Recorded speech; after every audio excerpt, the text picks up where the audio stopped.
second tradecraft standard is about expressing analytic certainty. It isn't enough to identify your sources and methodology, as you also need to describe to customers how certain you are about your analysis. Otherwise, how will your customers understand your level of confidence?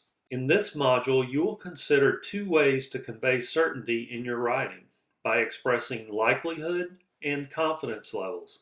Specifically, you will learn which terms you are expected to use that best describe these levels in your product. When you are writing the levels of likelihood, this means you should describe the level of probability that an event or development will or will not happen.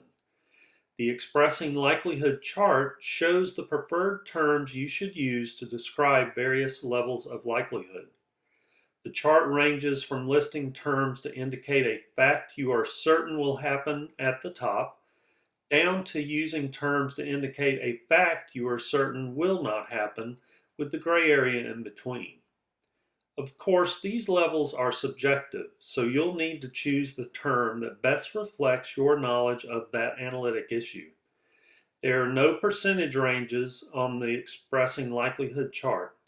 Some intelligence community agencies, like the Defense Intelligence Agency, do not use probability percentages in its products to display likelihood.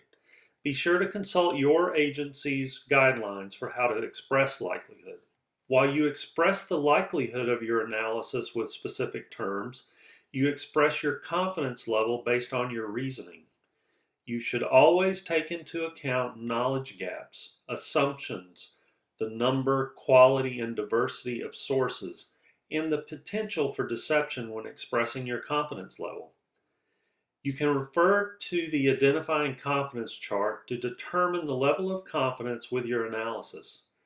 The top of the chart describes what the data looks like when you have complete confidence down to no confidence, with varying confidence levels in between. The overall confidence level for a written product must be included in your source summary and confidence level statement section. You may also include confidence levels within the text of a product if you want to highlight it for specific reasons.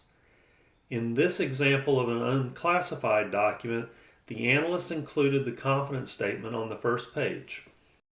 If you find you are writing a product that doesn't have many sources with high levels of certainty, don't be afraid to make low confidence judgments.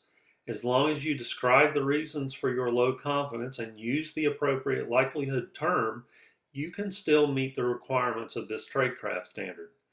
In this module, you'll have the opportunity to apply the expressing likelihood and identifying confidence charts to a hypothetical report as practice for your analysis.